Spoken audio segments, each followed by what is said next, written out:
Hey, read through the word. Today is April 25th, and today's lesson is called Undeserved Kindness. So I want us to grab our Bibles, and we're going to read 2 Samuel chapter 9. Verse 1 is where we're starting, and I want to read this whole little section in the reading for us to read together. So let's take a look. One day, David asked, "Is anyone in Saul's family still alive? Anyone to whom I can show kindness for Jonathan's sake?" He summoned a man named Ziba, who had been one of Saul's servants. "Are you Ziba?" the king asked. "Yes, sir, I am," Ziba replied. And the king asked him, "Is anyone still alive from Saul's family? If so, I want to show God's kindness to them." Ziba replied, "Yes, one of Jonathan's sons is still alive. He's crippled in both feet." "Where is he?" the king asked. "In Lodabar," Ziba told him, "at the home of Machir, son of Amiel." So David sent for him and brought him from Machir's home. His name was Mephibosheth. He was Jonathan's son and Saul's grandson. And when he came to David, he bowed low to the ground in deep respect. And David said, "Greetings, Mephibosheth." Mephibosheth replied, "I am your servant." "Don't be afraid," David said. "I intend to show kindness to you because of my promise to your father, Jonathan. I will give you all the property that once belonged to your grandfather Saul, and you will eat here with me at the king's table." Mephibosheth bowed respectfully and exclaimed, "Who's your servant that you should show such a kindness to a dead dog like me?" And the king summoned Saul's servant Ziba and said, "I've given your master's grandson everything that belonged to Saul and his family. You and your sons and servants are to farm the land for him to produce food for your master's household. But Mephibosheth, your master's grandson, will eat here at my table." Ziba replied, "Yes, my lord and the king, I'm your servant, and I will do all that you've commanded." And from that time on, Mephibosheth ate regularly at David's table, like he was one of the king's own sons. Mephibosheth had a young son named Micah, and from then on, all the members of Ziba's household were Mephibosheth's servants. And Mephibosheth, who was crippled in both feet, lived in Jerusalem and ate regularly at the king's table. Okay, so that's where we are. Now, first off, say Mephibosheth 3 times real fast. It's hard. Okay, so let's take a look at where we are. So David had been waiting to become king for 20 years. We've looked at the things that have happened since David has become king. And now David has rest in the land. And he is going to look for a place to show loving kindness. Undeserved kindness is the same word that we looked at yesterday.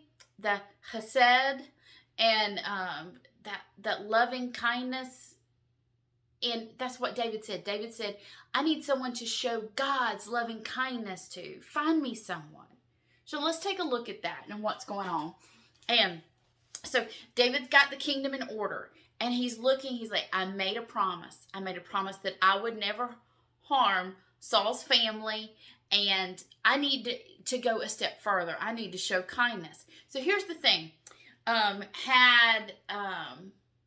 Had the normal thing happened and Saul not had himself removed from the throne by God, Saul would have been king, then Jonathan would have been king, then Mephibosheth would have been king. So in those times, and if you know anything about ancient history, just think about the emperors of Rome specifically. When one person became emperor, they killed off everybody else that had a claim to a throne.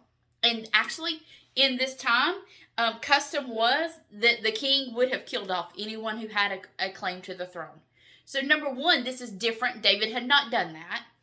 And then he takes a step further, and that he looks to make good on a promise to not only not exterminate the house of Saul, but to bless the house of Saul. So David says, I want to show God's kindness. This same kindness that God had shown him through the whole eternal and the covenant, he wanted to show this kindness to someone else. And so he's told of Mephibosheth, Saul's grandson, who's actually crippled in in First Chronicles, it actually tells us how that happened. But that he is, they're like, yes. And I know we don't have the maps memorized in every city, but they do tell us. They're like, oh yeah, Mephibosheth lives here at that guy's house. The whole idea was Mephibosheth is actually in hiding. He's actually in a village that was loyal to Saul. And so in case David came to find him and kill him, he would be hidden. And so they sent for him, and so David tells him, hey, everything that belonged to your family, I'm giving to you. And this guy Ziba, now this idea of servant didn't mean his like household servant. It meant like in those days, or if you were a king, any of your subjects would be your servant, loyal to you. So these people farmed part of the land that Saul owned, and they were giving David as king tribute, like paying the crops to David, rent money to David, everything. He said, no, everything that you were given to me, you now give to Mephibosheth. It no longer belongs to me. It goes to Mephibosheth. So David is intentionally seeking ways to be good to others around him. As always, there are so on all of our reading today, but there is so much here that this past Sunday I actually taught an hour-long lesson on Mephibosheth, and so I'm having to pull what I want, and I could have gone longer than an hour with it. But what do we want to see? And I think there's a few things I really want us to take a look at. Is David intentionally chooses to show the kindness of God to others. There's a difference between nice and kind. Kind, I explained it to my students. We had this discussion last week in their class at school about the difference between niceness and kindness. Niceness can be tied to a lie. You can lie to people and be nice. The whole bless your heart of the Southerners. I'm a Southerner, I can say these things. But kindness is always tied to the truth. Kindness is treating someone like they're your family. And, so this is one of the things as the fruit of the Spirit, this kindness, was supposed to be shown to people, that we treat people like their family even when they have done nothing. So this is the thing here is David could not gain anything from being this loving kindness, showing the goodness of God to Mephibosheth. David's going to get nothing out of it. Nothing at all. It will actually cost David this kindness that he gives.